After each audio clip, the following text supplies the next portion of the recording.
Hello, everybody. This is Clueless Company, episode 10, and I'm Chris. I'm Steven. I'm Gerardo. Perfect. It's perfect this time. Yeah. Was that the Goldilocks principle or whatever? It's perfect. Perfect. We just changed the name of the podcast, the Goldilocks Podcast now. So now we've made it. It's done.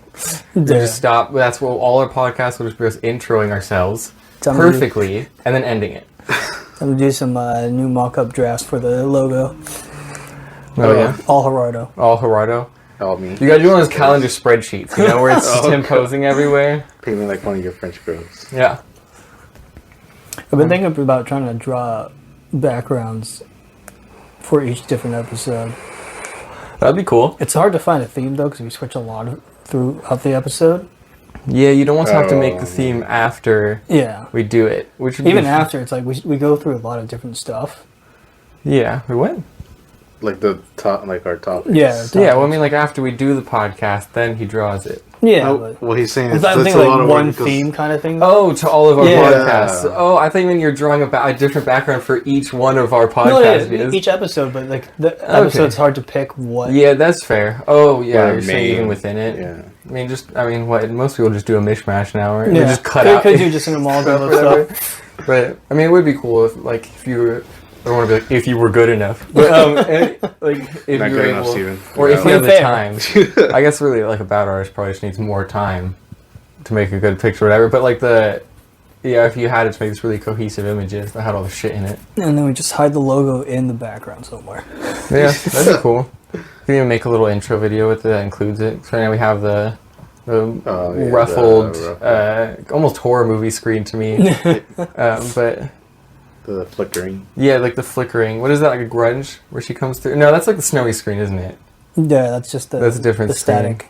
I guess it looks mostly, like a little video game or a action kind of movie thing. Yeah. Got that flicker. Smack the Glitch. TV just for it to go Yeah, glitchy, I guess. Hey, when did that change? Before something like fucked up, it was a snowy screen. And now it's like multicolored shittiness. Right? Like if your monitor dies, it's shocked. You just see like green and red basically, because two big colors, and it just fucking closes out. Almost. Yeah. When did that change? And is that like just the way TVs work? Or like the screens work that changed? Like why did we get a snowy screen? What the fuck was that snowy screen? The static? Yeah. Yeah. Like, what is that? I don't know. I couldn't tell you. Poltergeist. Yeah, like is that just a bunch of the lights flickering on and off over and over again, like freaking out? Like each pixel, maybe. Yeah. And it just creates like white and black, and you get like the snowy, fucking shitty screen static. All it had. I mean, back then, I guess it was, I mean, they had it for even. I mean, I'm 100% sure I'd find an old TV in the garage in this place, and it would have that. If I plugged it in, like if you half plugged in a video, it would do that like black and white shitty part of it, where like the color hasn't loaded in. I don't know. That was like, because those were like TVs we had when we were still like really young. Yeah. So I don't know.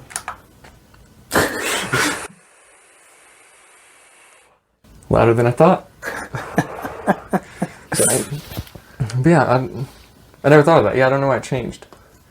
It's like I remember there was a podcast for fucking Rooster Teeth where they were yelling about like why the pistachios changed from red to like a normal green color. And it's like obviously it was before our time. Apparently they used to like paint pistachios red to hide blemishes or some shit. Really? Yeah, and they just weren't allowed to do that after a while. So they would paint like all of the shell red, and then like that bit that's showing, in the pistachio, like that would also get red. So you'd open it, it'd be like green with a bit of red in it. Interesting. Yeah, you have to look up the reason for that. I think it was to hide blemishes and shit. I love pistachios, but I also hate them. When you get the shells that aren't open like at all. Oh yeah, you just can't. Yeah. And you just like break your nail trying to open it. Oh, I can feel it pain right now. Those I give up. Just yeah, I will actually just put those back in the bag. I think future Chris will have to open that later. Yeah. Usually you or use somebody like else. Yeah. I'm not rich. Okay, I'm not buying giant packs of pistachios, right? Use like a butter knife and you just kind of pry it open. All right, well, there's a hack for you. It's a little too much work for me. I don't want to do that. It's like pine nuts. There's some nuts that are extremely expensive. Pine nuts are one of them. Yeah. Most people don't even eat pine nuts that often or know that you can go buy them all the time. They're expensive as fuck. Like a little bag of them's like $15. Are they good? They're decent, yeah. They're really kind of like fatty. They kind of like melt in your mouth almost. Because it kind of breaks apart. You know, like a sweet tart is like hard, but it has that like dustiness to it that it breaks down to, and then it like melts.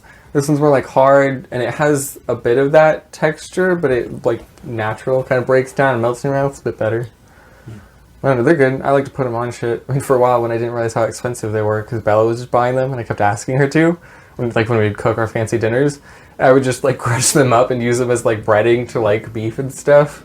So that I would like fry them off in it. Yeah. It worked out pretty well. And then when I went to buy them myself, I saw it was like, $15, $20 for like a little pack of them that you could basically take a handful of and eat at once. Yeah.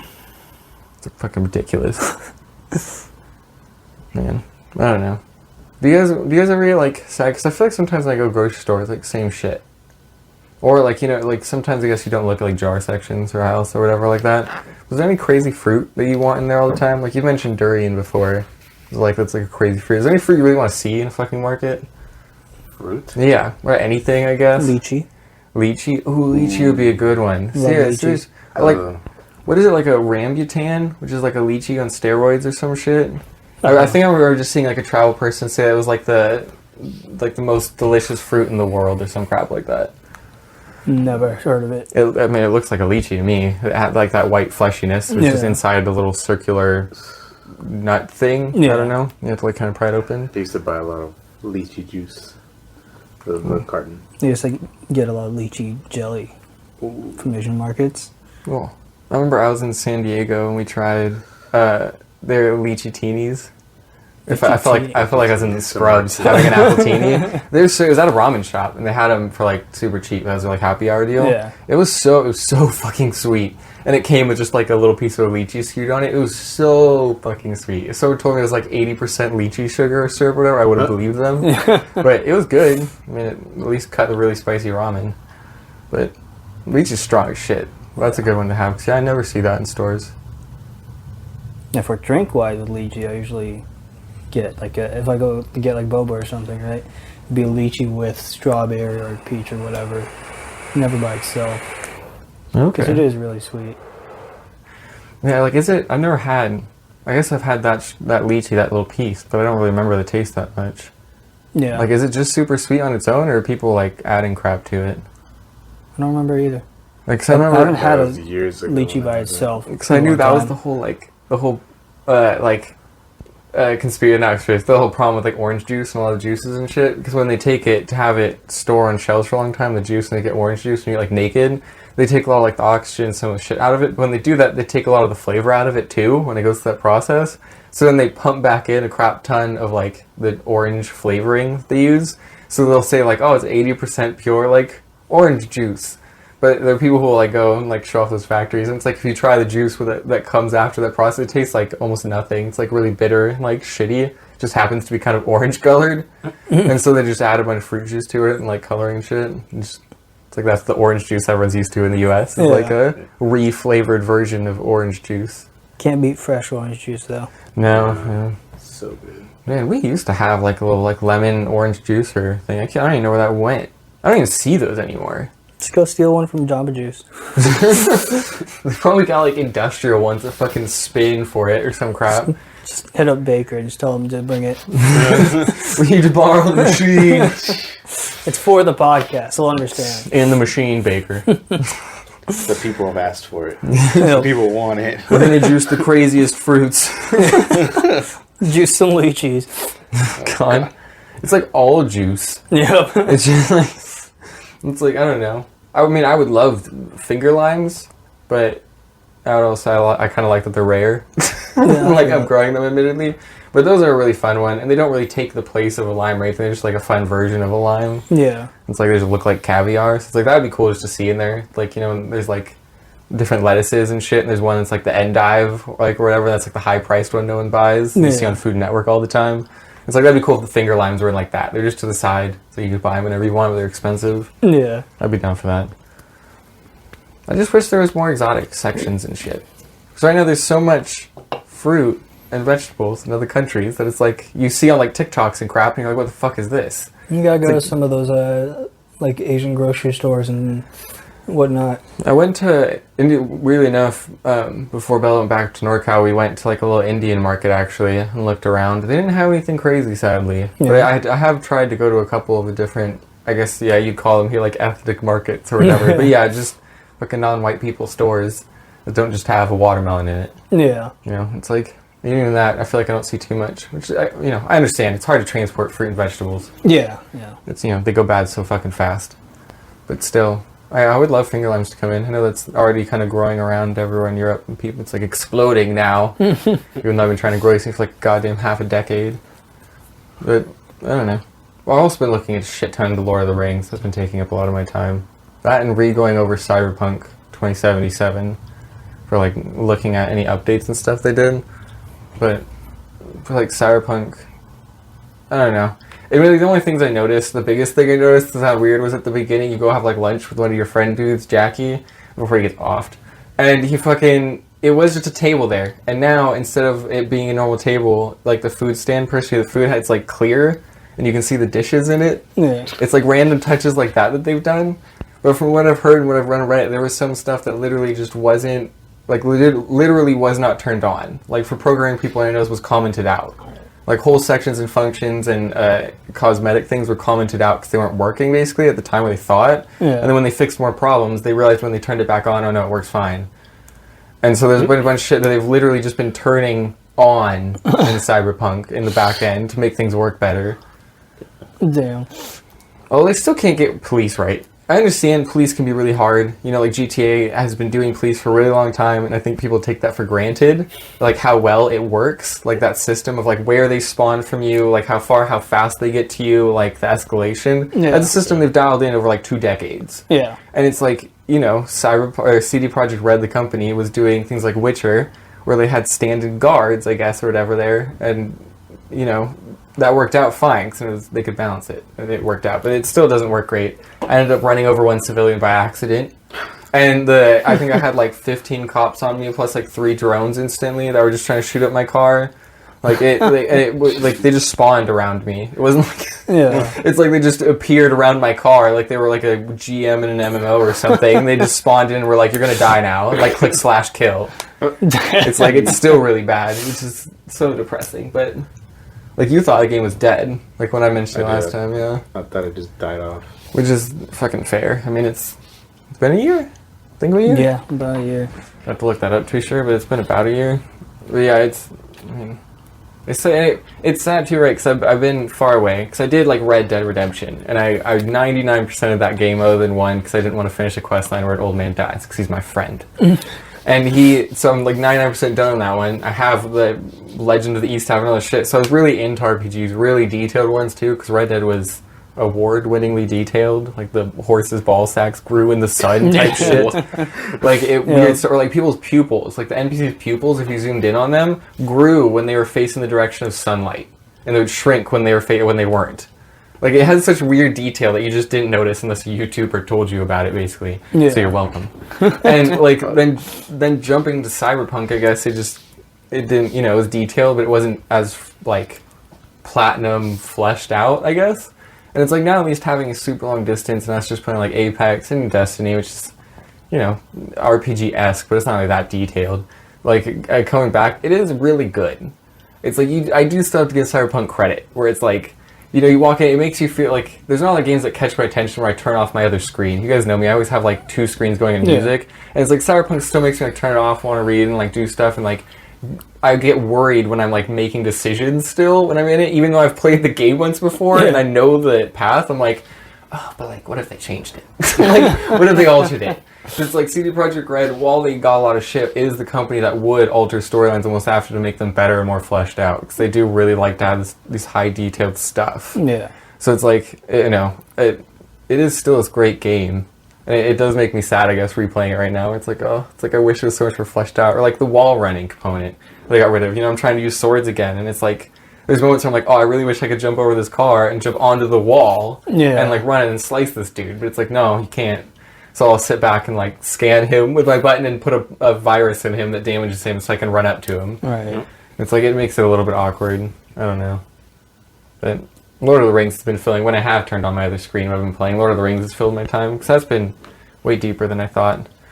So, it's Lord of the Rings. Everyone knows it's huge. Yeah. Even though, I don't think any of us are Tolkien dictionaries. Yeah, like, none of us know Lord of the Rings at all, really. We would need Nick for that. Yeah. Oh, yeah? I didn't know Nick was... Yeah, Nick's... he has the Lord of the Rings tattoo. Oh. He's watched, you know, What's bunch the Lord of the Rings tattoo? Why am I blinking? The broken sword. Oh, yeah, the for the old king, the one who has like the air in the movies and stuff. Yeah, the elves have all broken. Like I think it was like a map in the background or something. I don't remember. Okay, that's cool. That's a good image. Like he knows lore about, you know, like the first and second age. Got you. Yeah.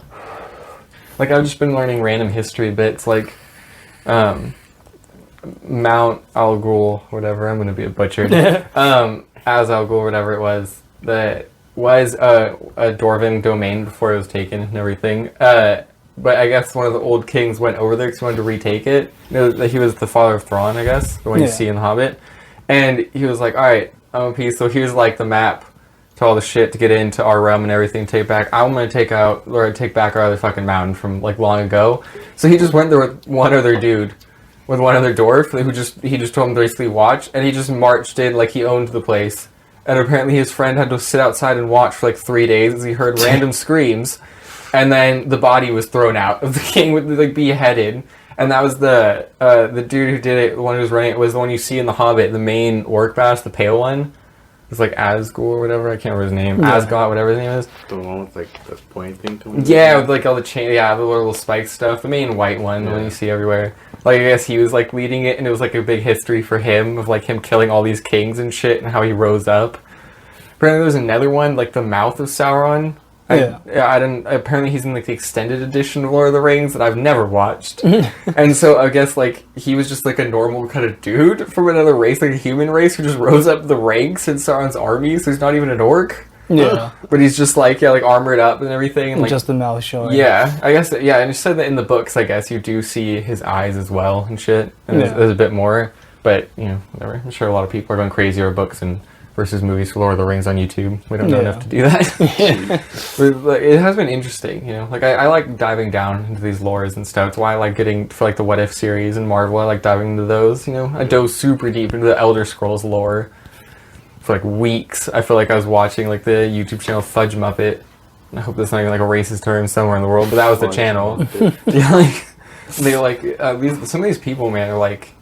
It's like really are encyclopedias for the lore. Yeah. To a crazy degree. Where it's like for Elder Scrolls, there's like, you know, I'm sure there's like there's some odd people writing this stuff. I'm sure there's an original like 3 for the Elder Scrolls, you know, like back when they were first doing the games for like the PC when they were really shitty. Yeah. Like, you know, I'm sure there was a small group originally did, but now there's like 20 people writing these lores, and there's just like 2 dudes on a YouTube channel who like memorize all of it. Yeah. It's like so impressive to me. It's like I could barely even do that for Harry Potter. Right. It's like I have memorabilia spread around for fucking Harry Potter, and it's like I love that, and I've been researching and rereading the books for it. So I can barely remember that. I can't like I'm dipping my toe into Tolkien, realizing like holy fuck, like, it's huge. Yeah, I think it was like Gandalf is like 10,000 or so years old or some shit like that too. Yeah. Yeah, that was like. So I did learn the little history for Gandalf. It was a 15-minute video, granted. I'm sorry if it was too short, but it was his entire life story in 15 minutes, which is dense as all hell. And it was interesting, like everyone knows he dies, right? And then he comes back. Like the whole reason that whole thing starts, I guess there's like gods and then demigods and gods that are under other gods and stuff. He's one of the gods in the line. Like he is another, he's not of the world in the Middle Earth. So when he dies and he like, you shall not pass, and hits the thing. And apparently when they're falling, they battle for like 8 days as they're falling to their death. And then he ends up succeeding kind of, but then falls. And then he gets sent back to the god world. They're like, yeah, Gandalf, you're a G. Your whole goal right now is fucking awesome. We really believe in that. Sauron, he was kind of one of us. He's kind of a dick. We don't like him. So we're just going to send you back. And we'll let you show off more of your powers that you have here. Because we know we limit you. We'll limit you a little less. We're still limiting you, but a little less. So you can go back and be Gandalf the White, and you can show off some of your godly powers. Yeah. And then he comes back, and that's the reason he comes back, basically. Is because he's part of this other world that, like, takes him back and goes, hey, Gandalf's back, bro. You're killing it. Go back out. And, like, fist bumps him, and he goes back out. And so he comes with, like, more powers because he was allowed to show off more from the higher gods. That's so fun. Because I guess that was... I mean, I would butcher Sauron's origin. He was, like, one of the main gods who, like, tried to get more power, and he tricked people to get more instead. And, you know, his is a complicated story. And I think, like, Gandalf takes the form of an old man because it's trustworthy, you know? Yeah.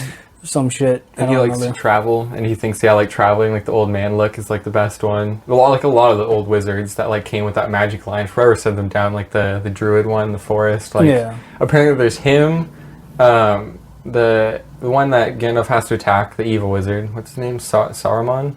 Yeah. Yeah, whatever. The other white wizard, who's just leading them, and there are two actual blue wizards that you don't see. I guess. I don't know if I've seen all the movies. I don't know if I watched the last Hobbit one. Are they still coming out? No, those are all gone. No, those are done. Yeah, I don't know if I saw the last Hobbit one. 3. 3, yeah. Yeah, they might have shown up in the background or something. But apparently there's a duo of two blue wizards who are like wandering around as well. You just never see unless you read some of J.R. Tolkien's like other works and shit. But yeah, they're like a group of 5 that were sent down. And I guess they even had Gandalf go with him because he was just so courageous and just so like, fuck yeah, I can do whatever I want anyways.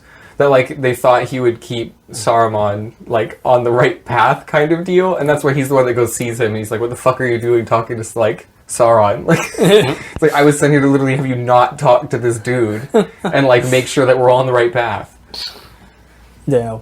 Yeah, I mean as I'm reading more, it's interesting to me that like the other white wizard, fucking Saruman, lines himself with Sauron, but it's weird to me that he even goes against Gandalf, because it seems like from what I'm reading, like Saruman was this like super strong badass wizard, but it's like just seems like Gandalf is just like he apparently was under and like an assisted god to like 12 other gods or something, learning all this shit, and then the one difference he had from all the other people that were sent down was he was under the god that knew like empathy and compassion, so then he like understood the world more of Middle Earth. So then he had just more understanding, and he was under an extra god than the other ones. So I don't even know why anyone would go against Gandalf, because he was sitting there as like the OG of all the gods, coming down to Earth to settle things. It's like, if I was Saruman, I would have been like, alright, I understand Sauron's strong. I'm just gonna peace out. It's like, I'm not gonna pick a side. I'm gonna be like Sweden or Canada. I'm just gonna peace out. You know, it's crazy how much there is in the lore. Yeah. Was Sauron the one with the eye? Yeah. Sauron's the main dude. I think they're either on other names. Like, I think Gandalf's name before for his god name was like Alval or some shit like that. Like, they all have different names that aren't their Middle Earth names. Yeah. And there's stories that precede like are about the like broader systems and their old selves and shit. Like, there's even one, oh god, I just watched this song and it's stuck in my head because the guy's a singer, Tom Bombadil. Yeah, he's just this fucking. I mean, people don't really know what he is. You can find theory videos on YouTube still about this Tom Bombadil, where he ends up just saving Frodo. I'm pretty sure at one point, I think it was Frodo, where he's just like Frodo's stuck and he's like in a cave and then caved in, and he just hears Tom Bombadil singing from far away, and it like warms his heart. Almost like it's like empowering him, and he just like does it, and like holes break through, and a door basically appears where he is, and he looks in, and he's like, "Hello," and he like goes like, "Hello, Frodo," and Frodo asks him, he's like, who the fuck are you? But like he says like, Master Sir, who are you or something, but he's like, what the fuck, who are you, what the fuck are you doing? And he's like, I'm Tom Bombadil. It's not a question to ask, you know. And he's like, I was here before everything, you know, the first rain, the first like birds singing, I was here before it all. Come on, I'm Tom Bombadil. And he's just going insane. It's like there's these characters in the books that you just don't ever see in the movies, and it's like, who are these fucking people? They have like, I'm sure there's more lore and more mystery in it than any book I've read before. Yeah. So it's like, I'm like, God, part of me even wants to get in, if it's on Audible, to get like the J.R. Tolkien ones to see. So I'm sure they're like 36-hour books or some crap. Yeah. Like, I'm Tom from Facebook. I'm your friend Tom. You didn't accept the friend request. Oh my god, Facebook Tom. Yeah. No, it just gets crazy. I don't know.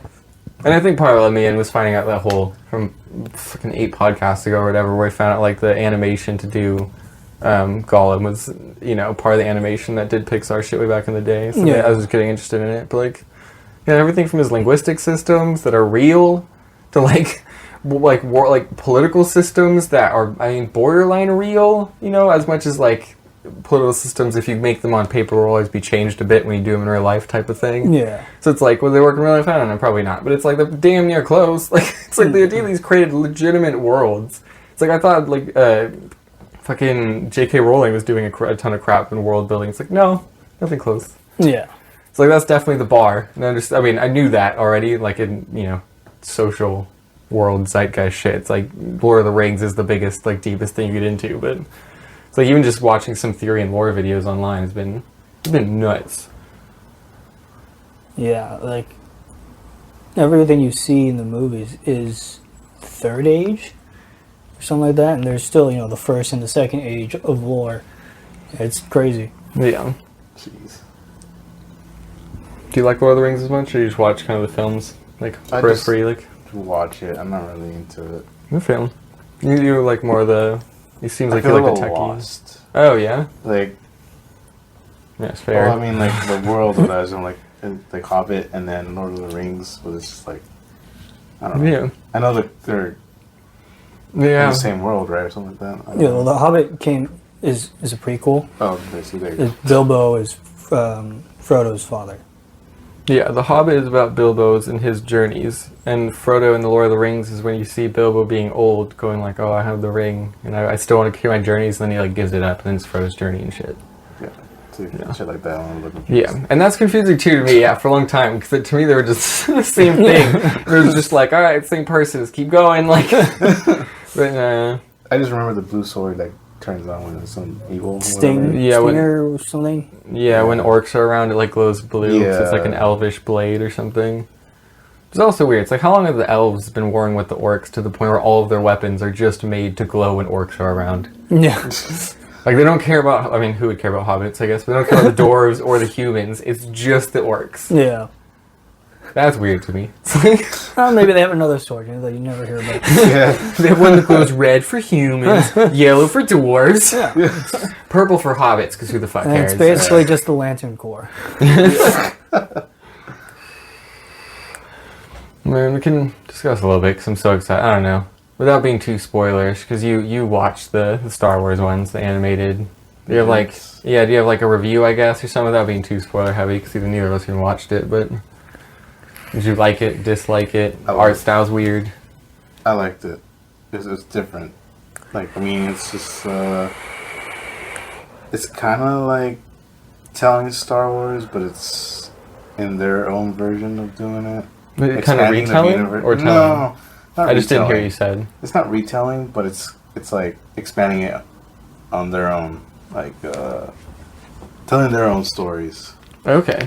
Sometimes it's during certain eras from the movies. Sometimes it's afterwards or before. Okay. But it's not touching. It's not going based off the movies. At all. Yeah, it doesn't have an effect, But yeah. it does have some characters a little bit. They don't really touch on them. But Yeah. it's just like they tell their own stories. Yeah, which is okay. Like, so Star Wars, to be fair, one, Star Wars plotline Yeah. stupid, but the whole Star Wars plotline has a bunch of characters that kind of come in and then come out immediately. You Yeah. know, like Which you're I'm thinking- glad they did it that way because it's just like I don't want to hear the same story over and over Yeah. and over again. How would you? Just completely. No, keep Oh no, it's just like completely different. Like different characters, their own storyline. It has nothing to do with this galaxy. Yeah, I mean, it's just whatever. in the world. It's just in their world, which that's what I kind of wanted to see Yeah. from George Lucas. You know, just expand it somewhere. Yeah, that's right. When I Go- asked way before, yeah. you wanted the Outer Rim stuff because they just haven't touched the on outer it. regions, whatever they Yeah. call it. That, I Yeah. mean, I don't Yeah. know. Does anything go to the Outer Rims? They speak about the outer rim. They do Oh. go to one planet. Oh, okay. So you do get to see it. Okay, a little Yeah. bit. But that's only for one episode. But Yeah, that's still. I mean, since there's not much about it, it's Yeah. cool to First, see it. the first episode was really good. Yeah. I liked it. I'm not much of like a anime person, but this series is really good. I liked it. I was gonna say, yeah. What? Because I don't. I mean, yeah. Keep going more on the Star Wars. Because don't want to jump well, I off too mean, fast. not from that, but the only anime I really watched was like Dragon Ball Z and Naruto, Yeah. stuff like The that. big But I ones. never gone into like this newer stuff that's like the one what was it One Punch Man or Yeah. the other ones that you were telling me about a couple days ago. Forgot the name, but Yeah, I mean it's a whole world. I mean, Yeah. I wouldn't even say One Punch Man is new, but it's it's like I haven't watched One Punch Man, and it's Yeah. weirdly enough, I'd be like at least Western in the U.S. I'd be like I'm a grandfather fan, makes like Kenshin and Trigun and like I guess Inuyasha and Yu Hakusho and some of the old ones, but it's like that's Western shit. It's like Eastern. I'm like a baby child who hasn't been born. It's like I'm Yeah. nowhere on the Eastern style of anything, and even ones that kind of do hybrids, I'm not Yeah. as adept in. How would you compare the action though compared to like the like movie? Clone Wars and their Oh, other yeah. their other like, cartoon Star Wars?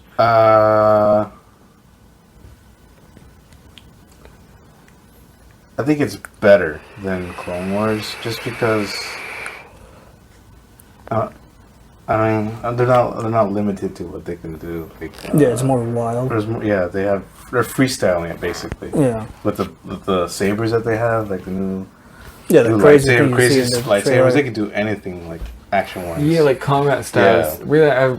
Really enough, I was thinking about that for Shang-Chi that just happened when we talked about it. It's like that was one of my favorite parts of like when they were designing the combat style for rings, like floating magic rings. It's like it's like a cool animated aspect to it almost. And this one's legitimately just animated, so they can be as crazy as they want. Yeah, but it's like the freestyle of the fighting techniques when they're drawing it or whatever, animating it. It's crazy. I like it. It's better than Clone Wars. Clone Wars is action scenes, I guess. Lightsaber action scenes. Yeah. see, almost like for like another anime that, I mean, the one that you probably do know, like Ruby, for Rooster Teeth's one, I do like when it seems like the anime almost makes the weapon for the anime, where it's like in Ruby, you know, their weapons are almost like the major part of the entire anime, but it's also like all of their combat style seems like they almost thought of the combat, and then we're like, oh, when she does her scythe down, her main weapon's a scythe with a sniper rifle in it. It's like when she snipes down, it'd be really cool if she could like launch backwards somehow and like use propulsion, and they thought of a gun. So then it's like her combat, when it, like you see these combat scenes in Ruby, they're like so fluid with all their weapons and how they use it, and it matched the combat style, which is the huge like main idea of that show, is like they're learning how to use weapons and be like heroes and stuff and moving on, almost like Hero Academia almost, I guess. Yeah. But I love those where like the combat almost seems like was matched so perfectly with the weapon. The weapon was like attached onto it, like they're like glued onto it, and it just like moves fluidly. Yeah. Like, I don't know, I'm a huge fan of that. Was there like what was like the craziest saber you saw? Because you watched all of it. The craziest saber. Or your favorite saber you saw? Well, I really like the katana style lightsaber that was in one episode, but the craziest one had to be that the weird umbrella looking one, with the spinning one. That one was crazy. I don't really want to spoil it too much on that episode, but I like that one. That was pretty good. I mean, I think every kid has like drawn lightsabers or wands or something from the show that they really liked in their notebooks at school at some point. Yeah. Like I remember I saw a YouTube video like their a picture or whatever, the background for the video was like kind of like an axe, but on the back there's like three other like sabers coming on about. It was like cyan green. It was some wicked ass shit. Yeah, it was cool as fuck. I bet like storyboarding. I would have loved to have been in the rooms for that when all the artists got to just go crazy. Because I'm sure it's like to pump people up when you're doing those art projects, entertainment projects. It's a labor of love.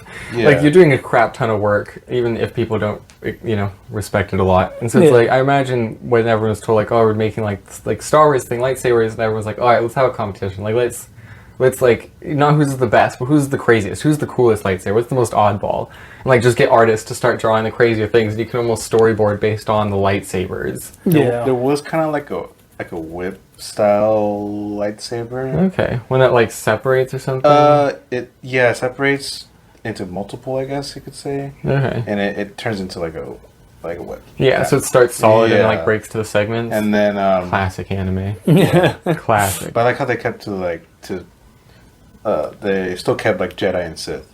Like it's always Jedi and Sith. It's nothing new. So they didn't try and do with the new movies and do Grey Jedis. They kept it simple. They Jedi just and Sith, wanted you to enjoy the stories. Yeah. Good. I love Grey Jedis. My favorite story of all Star Wars will still always be Revan, even though he's only slightly canon still, because he's only like mentioned as a starship in a movie once or some shit. Although they'll fucking finally be canon after they make the game, even though they'll be annoyed it's fucking PlayStation only. Is it really? Yeah, people are saying it might be a timed exclusive, but it looks like the Knights of the Old Republic game will come out as a PlayStation exclusive. Yeah, so annoyed. I was so sad. I shouldn't say annoyed. It was just sadness. Yeah. I've been waiting for that game for so long, and it's like there's so many Star Wars fans, but you're only limited to one console to play it on. Yeah, and I think Sony does. This is like the the small, like minor leagues yelling at the major leagues, why are you giving them everything? We have fans too. And it's like, they have more fans. Like, Sony does sell more consoles, and they have more customers. So, like, they are reaching a bigger audience, but I hate timed exclusives. As a business end, like, the attorney, like, that legal, like, growing up around legal people all the time, and it's like, this doesn't work. It's like the entire point of the restriction, right, where it's like only play on one console, is that like the hype basically dies anyways, so people don't really care. So then doing a timed exclusive, I think the problem that like Coder will have, it's like a year out when Sony's already doing it, all the streamers have already done it. Like anyone who's going to be doing anything on YouTube is going to have multiple consoles because they'll need to. Yeah. So then it's like the hype will die and it'll come out on Xbox, and it's not like people are going to be like, oh, let's try it on the Xbox. I already played it on PlayStation once. Yeah. So it's like, it just kills a lot of the hype. And it's like the numbers are low and they don't advertise it as much normally. Like I'm sure Microsoft being Microsoft will advertise the fuck out of it because it's Star Wars and they want everyone to come. Yeah. But it's like, man, it's just so brutal. It makes me so sad. Yeah, I was borderline gonna mess with one of my old last basically roommate fucking Shane and be like, oh, because he was a Sony person, I was Xbox when we were always gaming, so that's why we played Fortnite all the time because that was one of the few games we could play. And God, I'm sure he was ecstatic when that got shown off. I'm sure he was just sitting there thinking, Chris can't play this shit. It's like, oh, like if Bella gets her next console, I guess she keeps saying stuff. I mean, with her passing nursing and everything and trying to line up a job. It is interesting, like, seeing her, like, mindset kind of change now. With, like, I mean, somewhat of money, too. You know, like, a nurse makes a good amount of money. Yeah. So it's like, when she's just thinking, she's like, well, I assume in, like, 2 years I'll get a new phone, so I'll probably get, like, the new Razr when it comes out. Or she'll be like, I'll probably get, like, the next, like, PlayStation in, like, a year when I have my job and everything. I'm like, yeah, I guess you can, just kind of broadly think like this. I'll go ahead another folder. Yeah. Next generation folder. This one will come in camo! With a nice little logo you can draw on it. Right. But yeah, I mean, that was interesting to see. But if she does end up doing that, I guess I'll at least get to play it. But God, it made me so sad. So I think they're doing Knights of the Old... I mean, they're doing the Revan one, when he comes back. Which I thought was Knights of the Old Republic 2. But it just said Knights of the Old Republic. So I might just be remembering it wrong. Yeah, I don't remember like at all. Cause yeah, I thought... Yeah, I could have sworn the second story I just played. Yeah, I'm like 99.9%. I'll go against the internet. I'm 99.9% against this. The second one was Revan, where you come back memory lost and you're like fighting people and shit. And then you remember your memories and you have to like the choice at the end of like killing old masters and doing stuff, whatever. Yeah. But it's like, that'll be interesting too, because they have this Star Wars MMO game that is touching on things of Revan and shit, on like the story. Like when you play that MMO, you can go and see like the Revanites or whatever they're called. Where, like, I don't know, they just worship the old memory of Revan and crap. And you see some of his history and his lore, so it is somewhat already, like, written. So I'm wondering if they'll still have those options for it, like the choice kind of things. That'd be cool, though. Yeah. I mean, throwback to... Yeah, what it did. What it was, yeah. And you hope, yeah.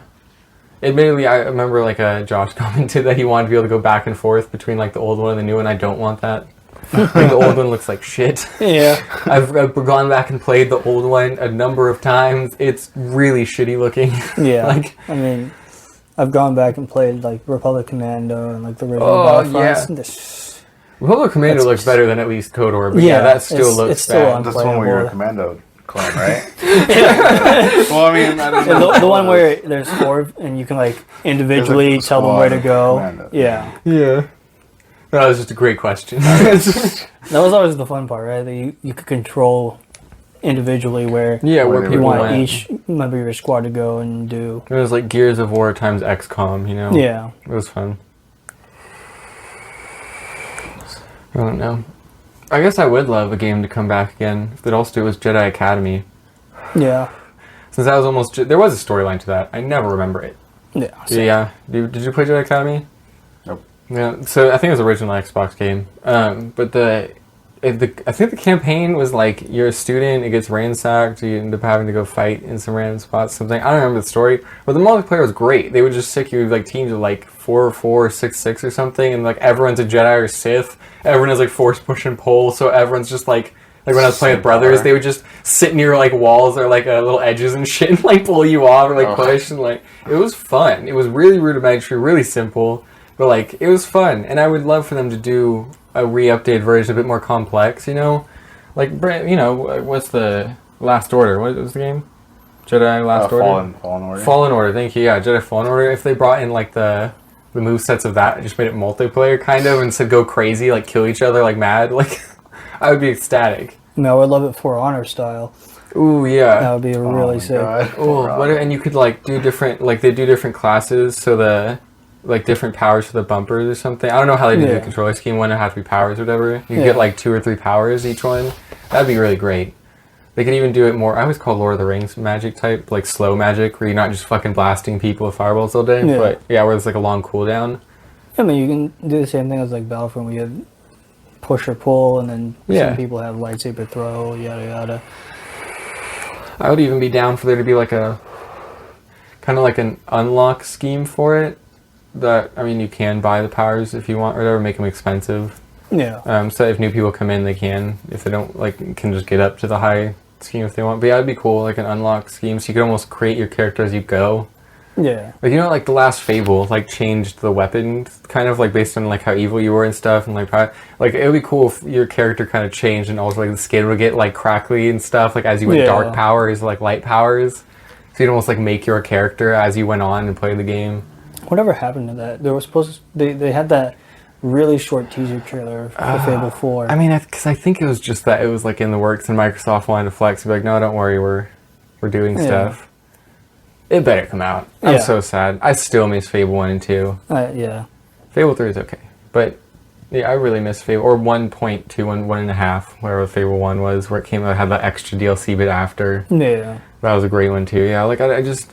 There are some games that I want redone, right? Everyone's in the era, I think, right now of, like, oh, I don't want shit redone. Everyone's redoing stuff. Why is everyone redoing stuff? And it's like, there's some things that I still do want redone. Yeah. You know, like, I would say Mary Poppins. They redid that in a way I didn't, I thought was...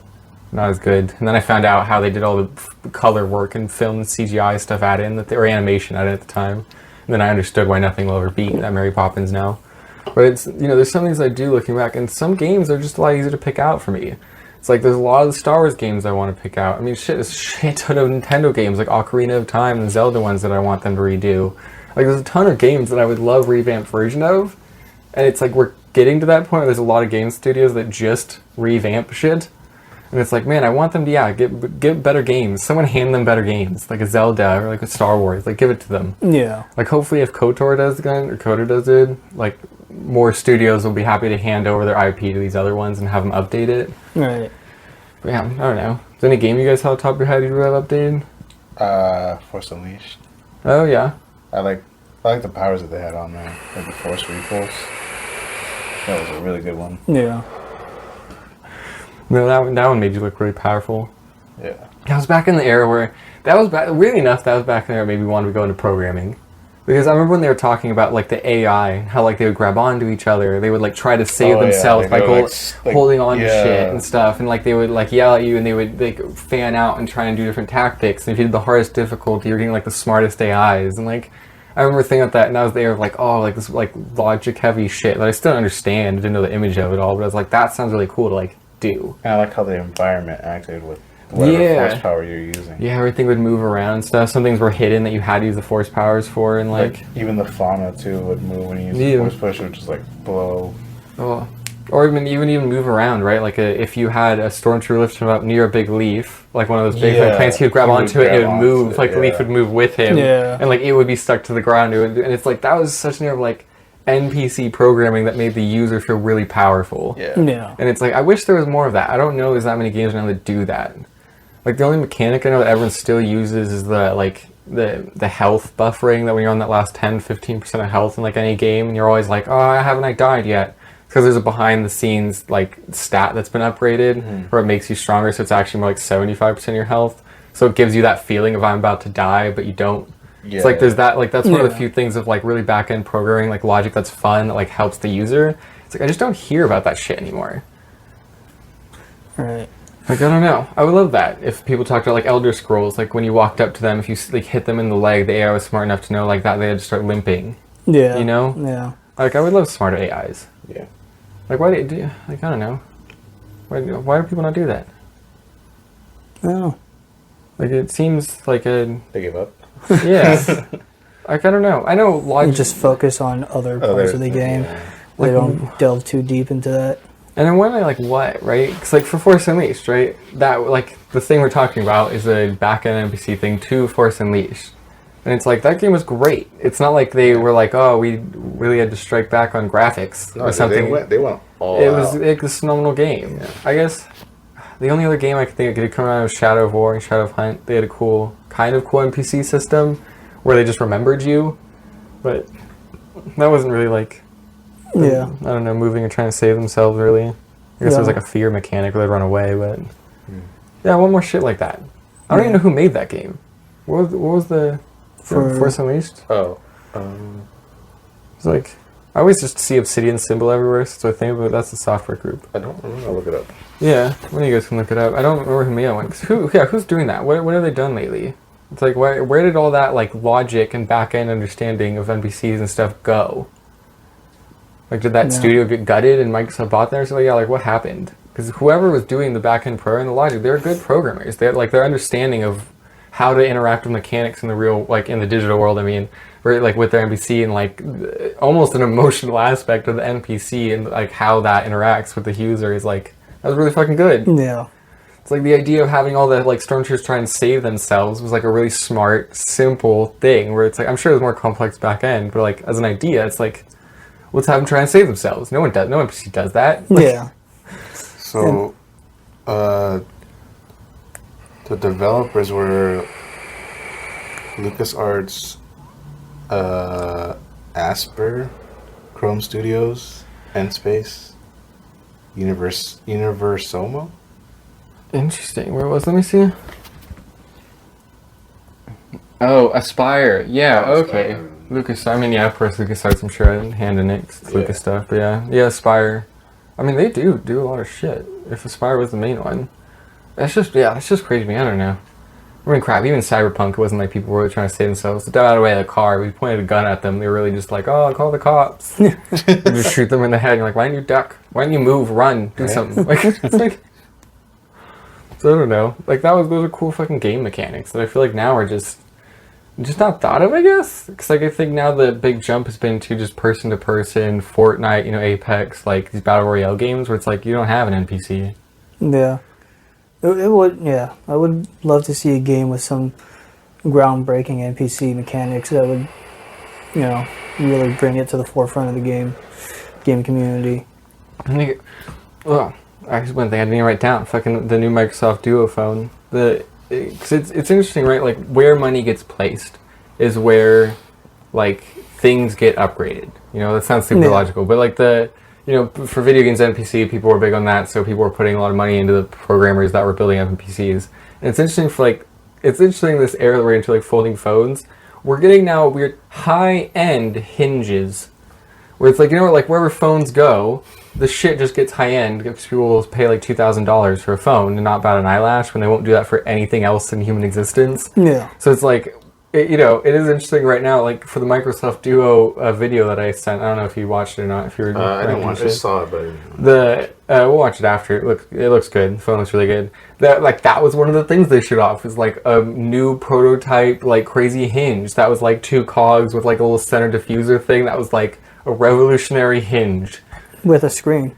Yeah, well, Microsoft, sorry. Just 2 screens. Well, the notification. Oh, yeah, in the back of it. Yeah, they designed their thing, I don't know. So they have like 2 phones, right? And it goes like for ours, there's a little strip on the side. So when it closes, before they wanted to try and hide that, so they put this like back bar and it kind of looked gaudy and they didn't really like it. So now the hinges are just on the top and it's open there. So you can see part of the screen, and they did it so that when you get a notification, both screens blink on that little section. they're just sitting like that. Yeah, so when you close it, it sits, and so Okay, like so it doesn't fully make. not the hinge side, no. Yeah. And they're using that, so now they're calling it like a notification, like hinge or like an edge for it. So now when it's closed, and that you would normally be able to see the screen and be like, why can't I see the screen? Like it should close all the way. That will light up. Like if you're getting a phone call and it's closed because there's no screen on the outside of the phone, that'll light up, and it has Kinda like little symbols for Like it. the S6 and S7 edge. thing Yeah, that you ever had right yeah. here. Little bar that would notify you. So this one, and this one's kind of admittedly necessary because if it's closed, you can't see in, and if it's on silent, you can't see in, so you don't know if someone's calling you. So now you do, and that was one of the things they fixed for it. It was like, so there's like 3 little symbols, thing, one's voicemail, one's message, and one's calling. And it shows the time as well on that little edge. So you can click the screen button or whatever to light it up, and it'll just light that little edge when it's closed, and it'll tell you like the time and shit. So it even has little upgrades to that, but it's just weird to me that like, you know, where industry goes is what gets upgraded, and it's weird to me now that what's getting upgraded is a hinge. Yeah. It's like that's where phones have come where it's Fuck like a phone, I'm gonna do it. yeah, right. Like, we're not talking about like stylus. I mean, we're partly still styluses, but it's like that's not the big thing anymore. Now it's like how good is that, or how satisfying is that hinge to open and close? Yeah. How can we improve this hinge? Yeah, I mean, yeah, that's the legitimate thing though, because some of them the hinge is also a part, right? Because it feeds into the phone, right? So we can't get in there, so it's open there. So people are trying to devise new hinges that make it so it's a hinge, something that moves inside and outside of the phone that still makes it waterproof. So there's problems like that, like where Samsung for the newest phone for their hinges, like I said, is slightly waterproof, and some people online have dunked it into fish tanks, brought it out, and it's fine. They will say it's not like dustproof, like film, like fine grains and shit, because it just basically has like a broom almost where the hinge goes. It can't get all that out. So like it blocks most water because it's a dense enough broom system or something, but it can't block all the fine grains. So then they can't say like, oh, we're completely like our phone is like complete waterproof because it can't stop grains and water is liquid; it'll move through anything. Yeah. So like we can't say it's completely waterproof. Water resistant. Yeah, so it's like B9 water resistant or whatever it's called. So it's like they have this weird stuff, but it's interesting. Yeah, like the hinge is the new thing. Yeah. Oh, they speaking of styluses, they did show off a stylus, and apparently, from what I was reading, I don't know how true this is. Take with a grain of salt. They were wondering how to get the feel of like writing on paper on a phone. On a phone, yeah. So they were taking things like little sensors and shit and putting it on pencils that would like sensing the friction that goes across and like the pullback as you move it, because you're basically breaking little minerals to draw on a pencil and like that friction. So they have it. So the new stylus, they're like slim stylus. When you're drawing, it has like a feedback, like you're drawing on paper almost. They say. Oh, that's weird. Yeah, like obviously this is the first run, like iJustine and, you know, some of these people who are like, you know, really realistically advertising it, but showing on and hands-on. It's like they say, yeah, it feels, yeah, there's like a resistance to it when you're drawing on the glass because the vibrations are like almost giving that kickback. Like the fibers of the paper. So it's like even though you're drawing on glass, the pen gives you that kickback of like drawing on it. That's cool. Yeah, and when she was drawing on it, at least the iJustine video I watched, it looked pretty good. But I mean, granted, it's not a slot for it. I still hate buying phones that try and show a stylus and there's not a slot for it to go into because I don't want to carry a case with the slot in it. Yeah. And it, apparently even more, so like this, technically my stylus wirelessly charges. It has a slot to go in, but I think technically it wirelessly charges in there. Or, I think it does. And, you know, phones wireless charge time, that cable is there. They're even promoting the stylus, even though it doesn't have a spot for it, but it does, I guess, in a case that they have. It'll wirelessly charge through the phone. So the phone will keep your stylus charged. That case? Or is it just... I guess. I don't think the case is doing it. It's just put it on the spot, yeah. You need that case for it. Yeah, it sticks it to the phone, yeah. So if you don't want to be holding it to the phone and have it charged, I think you have to have the case for it to, like, slot on. You think you can wirelessly charge just the stylus? Just put it on the pad. Oh, probably, yeah. I mean, if the stylus is wireless charge capable, yeah, you probably could put it on a pad. I don't think there'd be a way to tell though. When it's fully charged, there's no indication, right? There's no. Like maybe on the phone, if it's not you look at your devices in, connected, like your Bluetooth device there connected, maybe it'll show battery charge. But yeah, I don't know. Does yours show a battery? Mine will tell me the battery actually when using it. It has a little icon that like floats around so opaque. I can click it. It gives me all info for it. Okay. So yeah, mine will tell me in it. But yeah, the mine doesn't. I did not pay attention to the stylus, which I probably should have. I didn't see if it had like a little light or something on it. That would be like red then green. So it could have an indicator. But yeah, I guess if the whole idea is it's just connected to the phone Bluetooth. Yeah. Why would you need a physical detector? You just have a digital one. Yeah. But yeah, I don't know. Well, I'm excited with Duo Phone. It looks good. You'll see it when we put a video. But they've added better cameras to it. It's still clunky. You know, it's two screens. Like when you were commenting, it looks big, like in the hand, probably. Yeah, it's pretty wide. Yeah, it's. Oh, with those hinges, it's probably even. Yeah, when it's folded out, and that's the problem. Where it's like, almost like if you get a dual screen phone or a flip phone, it's like you're going two hand now. Yeah. It feels like you're just gonna have to. Like the other style flip phone that was over there. Oh, the clamshell one? Yeah, I mean, like, to put it away, it felt kind of clunky because if you're going to, fold it and put it in your pocket, it's well, like a big... With that one though, the screen isn't that wide, so you can still go one-handed. It is smaller, so. But with this one, it's pretty wide. You 'cause it's just definitely two. can't go one-handed. Yeah. with Yeah. this. I mean, even the Galaxy Fold, the non-clamshell, the book one, is still a double. It's weird, right? Like, we asked about folding screens, but how about that for a thing? How do you guys want to change how you use phones? Because it's definitely going that way of, like, phones becoming less of a one-handed tool and, it only being one-handed when you need to call or something quick, and the rest of it's two-handed. Yeah. You can't use the screen even when folded with just one hand. Yeah, I mean, yeah. Well, at the same rate, it does look pretty big. I'm assuming it won't go. It goes all around. It goes all around? It goes, and when it goes all the way around, it'll pick the it picks one screen. It's like a main screen or some shit. That way you're not fumbling around. Yeah, there's no back buttons that you're clicking or anything. So it knows when it's folded all the way around. Gotcha. I think that's part of like their hinge system and all the sensors and stuff, so it knows. Yeah. But yeah, so it does go all the way around like your laptop. Yeah. They also they did also show off some cool. I don't know if you saw some of the other stuff. They show off some cool laptops that you might like actually. Oh, okay. Yeah, there's some that look like they're kind of they fold all the way around, but it looks like you can like kind of like half the screen kind of moves out to extend too, so you can put it so it's more like an easel for you instead of just being like a folded thing, so it can sit on top. It has it looked interesting. I'll just show it to you. Weirdly enough, on the Surface Pros and shit, their tablet line and their little folding keyboard things, whatever, those ones did have a slot for the stylus pen, which annoyed some people apparently, because that means it's a different size than all their stuff. So like if you have a Surface Pro, you can't just get that new keyboard, or like if you get the new keyboard, or if you get the new Surface Pro, you can't use your old Surface like little keyboard to hook up to it. Really? Yeah, because I guess what the idea for it is, there's like the screen that's up, right? And then the little keyboard thing kind of connects to her at the bottom of the screen, almost like it's up and then goes down. Yeah. And the stylus, you pull it down using a little magnetics thing, so the screen gets a little bit bigger, and there's a little stylus kind of hidden there. And so that stylus pocket, when you fold it all the way up, takes like a good 2 inches, so it adds like 2 inches to the keyboard. So then all the normal keyboards that don't have that aren't there, and I think they even changed actually the location of the hookups on the two Surface Pros. So I think even if they were the same size, I don't know if they could actually connect anymore. So they have changed stuff. They kind of went the Apple route a little bit, it seems like, with changing everything. Yeah. But it looks good. The line looks good. I wasn't expecting to see all that today. That's actually like new news. Yeah. But yeah, it looks good. The black phone, the black line, because the normal mic's like gray. It's kind of like the normal laptops, and I've had their Windows laptops. They scratch really easily, that metal. I don't really like that. The black, though, if it scratches just as easily as the other metal, you won't see it as easily. Kind of like the Chrome style. Yeah, whatever. I mean, shit. They're almost all like my old laptops under the TV. Like, you can probably see the other way.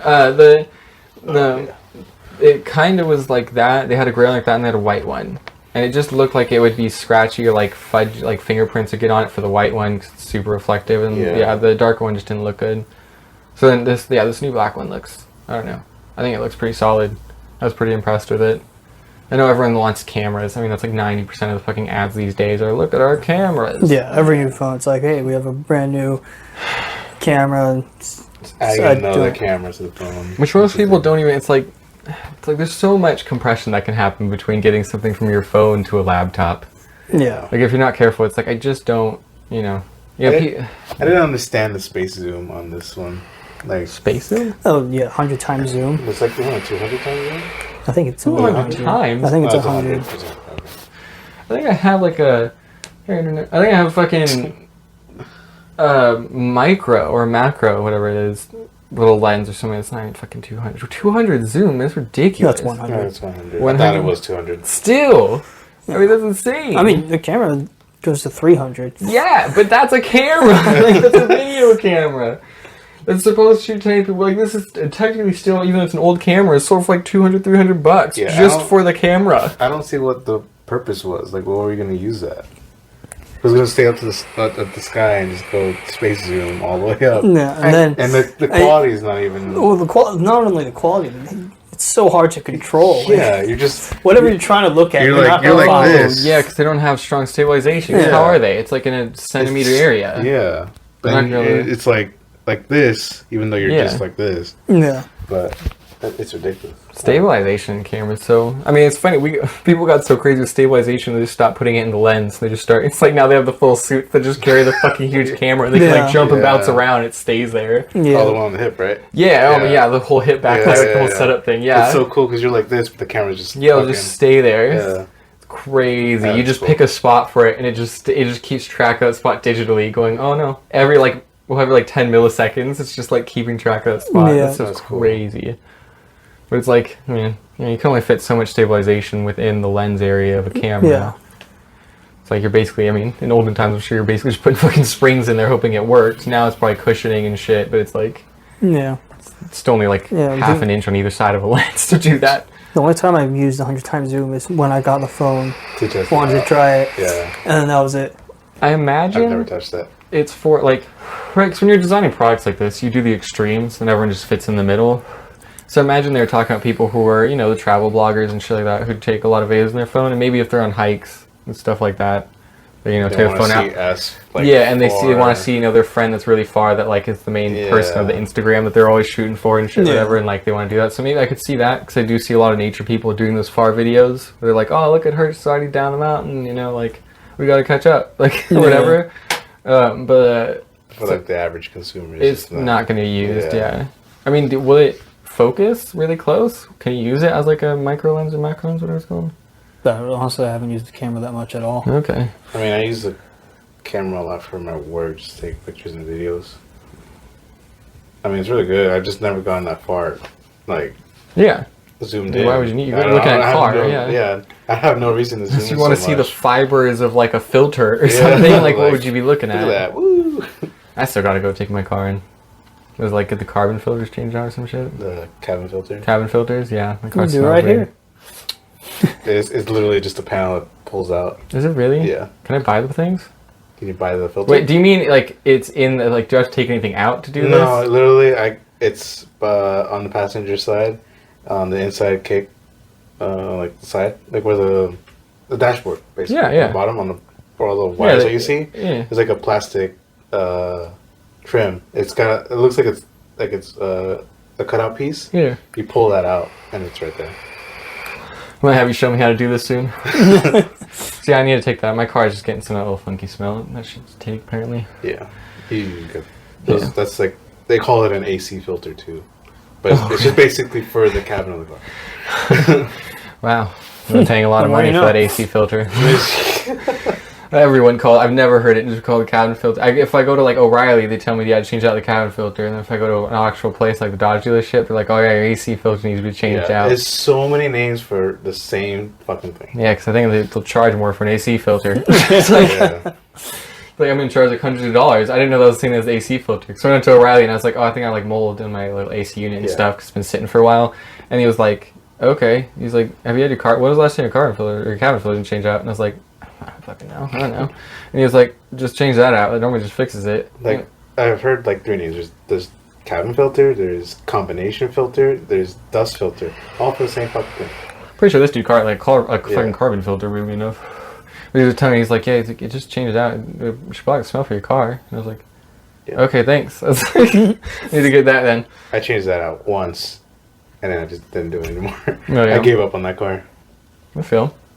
Yeah. And my car had my car also had the check engine light on forever just because the coolant injector in it was leaking ages ago and I had it fixed. But mine was a radiator shutter, just like literally flaps that open up to cool the engine a lot quicker. Yeah. But I guess mine got stuck closed, which is when it turned on. So it had to be like clean basically. It's like $1,000. I was like, Oh. fuck. Yeah, see that shit's crazy to me. I totally understand. It's like it gets to be an aggregate cost of like I don't know if they take shit out of your car to clean those or whatever. And it's like I understand there was one forever ago.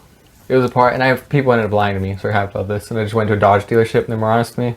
But I went, and they were it was a transmission problem.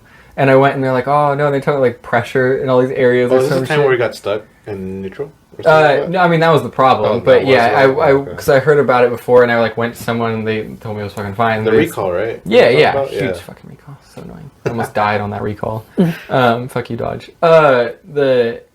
I went by a shop just to ask because I was making the journey, and my dad just called me, told me about the recall of the transmission. It's like, I don't want to die on a 7-hour drive. Yeah. So I drove it in, and they started fucking lying to me, and they're like, oh, there's like pressure in these areas, and it's causing like oil to leak here and there, and I was like, what the fuck are you talking about? Like, oh, they started explaining it to you? Yeah, well, they started trying to explain, like an oil pressure problem that was in my fucking car, and I was like, okay. It's like, is that the transmission? They're like, no. It's like, it has to do with pressure levels, and they say, I was like, I was like, I have no idea what you're talking about. I don't know cars.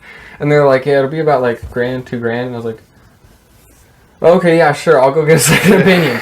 So I got $500 in my account at all times. I can't pay you. It's like, no. And I left and just went to a dealership, and they're like, no, you mean, your transmission changing gears looks janky. They're like, we think it'll last you. And then I took their advice and went, and it didn't last me, and I almost died. But, like, it was just so annoying, man, where it's like, you really do, if you're going to go take a car fix, it's like, you have to research your fucking problem beforehand if you don't want to get gypped. At least if you're going to one of those weird, like, local, local garages, even though they're not local, and they're, like, attached to a fucking gas station. Reminded me of, like, you remember Rugrats, the episode where they're trying to go to the Graham Canyon? Oh, yeah. And they hit the big pothole that the people dug, and they're sitting there going, oh, yeah, Rick, that big pothole you dug is getting us a lot of money. Yeah. It's like, so that's how I felt outside that place. And the chick was so nice to me, too. I was like, man, it's like you're borderline flirting with me, but I could tell you're lying some bullshit to me right now. It's like, there's nothing wrong, there's not any lights on. If there was a pressure problem in my car, there would be a sense that would tell me right now. Jeez. I'm surprised that recall didn't apply to every Dodge driver who didn't have that recall. Well, yeah, I don't know, maybe it was different transmission or putting some of them, I guess. It's just as bad as the what was it? The Takata recall was basically the airbags weren't setting off during the crash. So what? Yeah, it killed.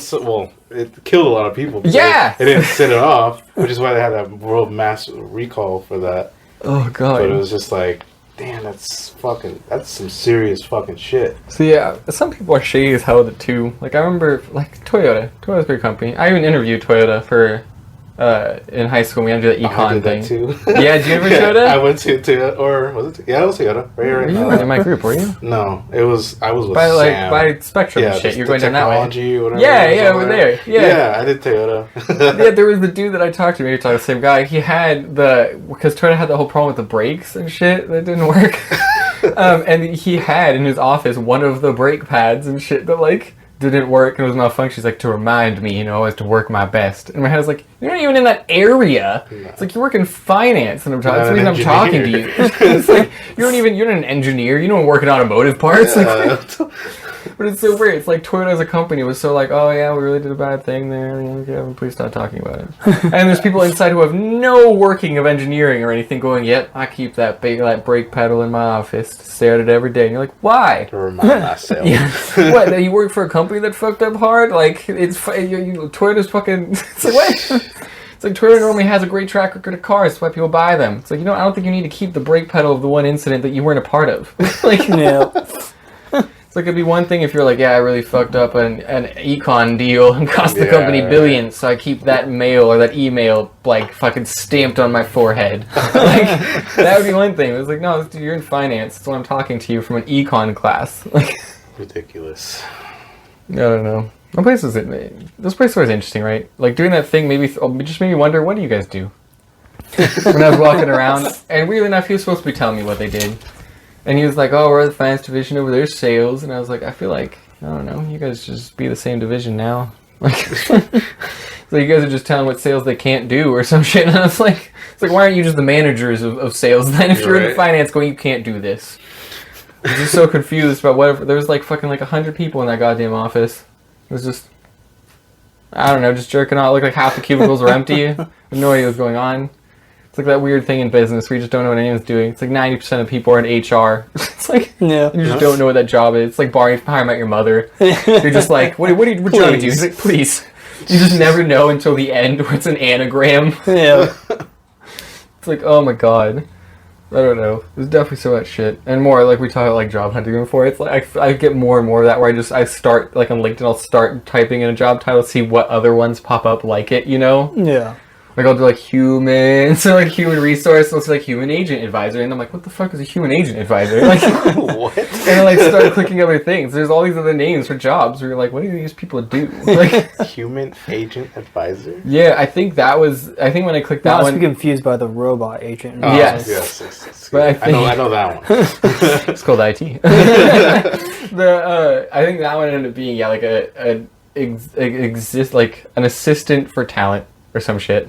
Like a talent agency? No, Or not a person just- you would hire, but yeah, like the little mouse, assistant that would run around for the set, like the famous person, I think. Oh. So I think it ended up being like you were kind of not above them. You made sure they cut their schedule, so you weren't like under them where they could order you around. You were keeping track of their schedule and shit. Not like a secretary could be like, "Fuck, I took on the day off, I'm leaving." They'd come to you and be like, "No, you have to be there this day."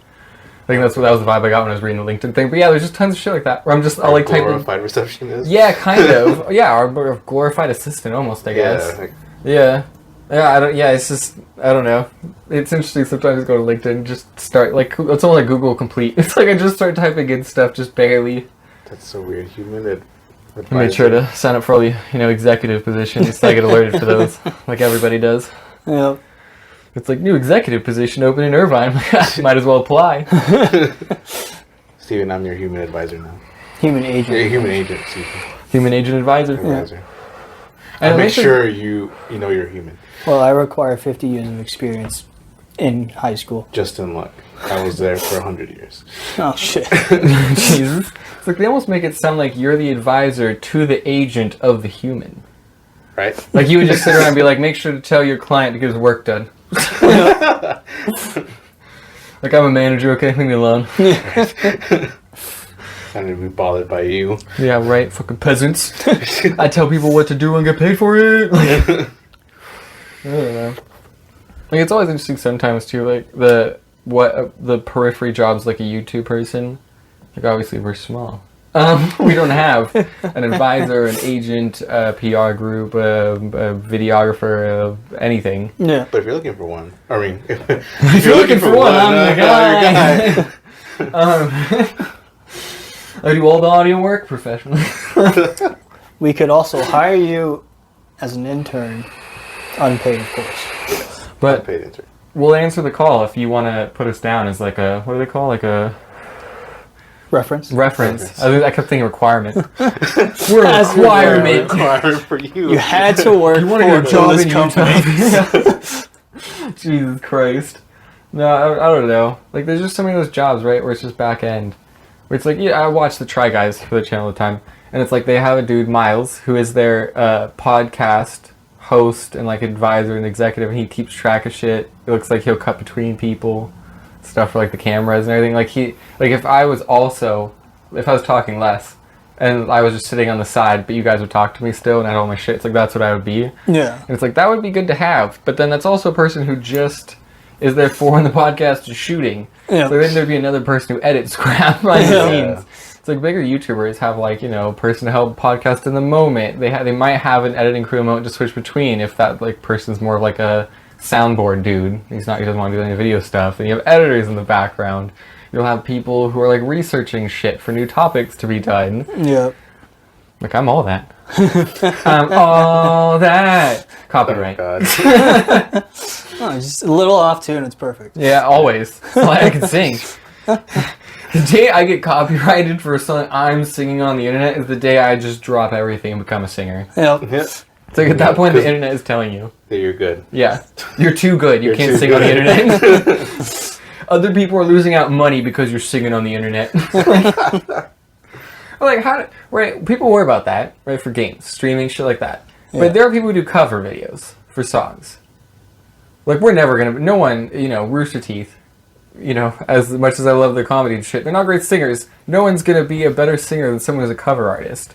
So why does anyone worry about that? Is that actually, are we uncovering a real problem for the internet? Like, is it just why, people shouldn't worry about it at all? It's like, No clue what the copyright law is for. yeah, but cover artists clearly fucking do it and not get, Yeah, I mean, yeah, I don't know.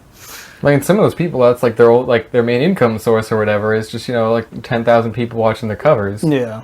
Yeah, I mean, we talk about fucking, they changed it enough, for some of them, like, acoustic guitar person probably doesn't. They just do the bassline song and they sing, and maybe that could be copyrighted. There's who is the band that does all the covers we watch? Our Last Night. What? Our Last Night. Our Last Night. Yeah, thank you. Yeah, like they changed it enough. Yeah. It's not getting copyrighted, but it's like my singing's definitely not. Even I doubt it's even on key. Let alone is it going at the same pace they're fucking singing before. So it's like I feel like no one should be worrying about that. Almost like how would anyone sing well enough to get that off? Don't know. Yeah, now I'm just thinking like people shouldn't just be worried about this. Actually, I guess I could be researching this. I have more of a background on the legal side. So I could be doing more of this researching for this crap, but it's like, one, I'm sure there's YouTube videos of real licensed attorneys who have already done that. Yeah. So it's like, I don't need to. But yeah, it just feels weird. Yeah, like, it's like grained into me. Yeah. Like that, like I sing a song and I already think of the joke copyright because I'm like worried about it, but not entirely. Yeah. It just comes in socially as like a norm. But yeah, it's like, dude, I don't even know if people need to fucking worry about that. Like, if I was going to play a song, that'd be one thing, but if I'm just singing it... Unless it's that bad. Like, stop singing our song! You make everyone's ears bleed! They can't listen to the original song without hearing your voice now. Yep. Yeah. I'm that bad. Like, I don't know. That seems like an unwarranted worry now that I think about it. Yeah. I don't know. Is there anything else that I really, really fucking wanted to touch on? Oh, we were talking about, I guess talking when I hit you for the time, we were talking about lactose intolerant the other day. We were all out getting food and shit. And I was looking up crap back, because one of the podcasts I was watching, they mentioned lactose intolerant, and someone was like, yeah, actually more people than you realize are lactose intolerant. And they're like, it's actually like the majority. And I was like, that can't be fucking right. So I wanted to ask, what do you guys think is for world's population, what do you think is the percent for people that are lactose intolerant? This will be that fun fact ending for our podcast today. 65%. Okay. 85%. So it's in world's population, it's 68%. Let's go. But in some like geographic areas and regions like Asia, I don't know why they grouped just all of Asia. I tried to find more specific, but I couldn't. It's up to 90%. Let's go. So that's why I was, so like depending on That's the just region. Asia, okay? Oh, Yeah. I got it right though. But it's like it's a crazy amount. Like most people should not be having like dairy. Like most. But I They mean, have it anyway. it's mostly mild enough where it doesn't. Yeah, matter. it'll affect your dietary to the point where if you really went and took your shit to a doctor and it was like, is this a healthy shit? They might look and be like, no, it looks like it went through a little too fast or something. I don't know. Yeah, it's probably a little bit worse. But yeah, I didn't realize. Yeah, most people are fucking lactose intolerant. Like most people in the world should not be having any lactose, any like milk and dairy and shit. It's just so good. Yeah, it is. But I guess that's just why it stayed. Because I mean that's a huge percent. I don't know if that's getting more or whatever. I didn't see any like timeline data or some shit. But yeah, it's crazy. So yeah, lactose tolerant. Yeah, just don't eat it. Just don't do it. Don't feel that weird. Don't kill yourself. Yeah, don't kill your stomach, man. It's like most You're people in the shouldn't be majority. Yeah, you're in the you're majority. in the Most people should not be having dairy. Just put down the cheese fries. Do it. Yeah. Save yourself. Do it. Just hand it over. I'll take the cake. I'll take it. I'll Yeah. take one for the team. We'll see, man. There might even be something to update on. I might cut dairy out for a little while. See if I feel better. Who knows? Man, I don't know. Or switch to whatever, to goat milk or whatever.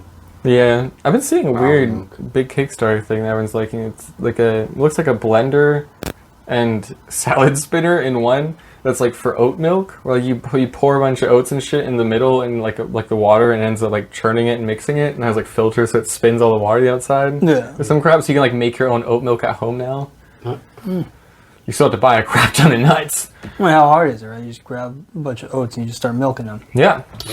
Milking the almond They have the milk, point right at the tip. Yeah, just, And that's that what they're line, there for. yeah, that line that you see for oat just comes right out. just grab a bucket and just start milking. Just Jesus Christ. smoking away. Alright, we'll end it there. It's been super long. It's been episode 10 actually. We didn't play anything crazy. We'll have more stuff next time. Thanks you guys for tuning in. It's been Clueless Company episode 10 and bye. Bye.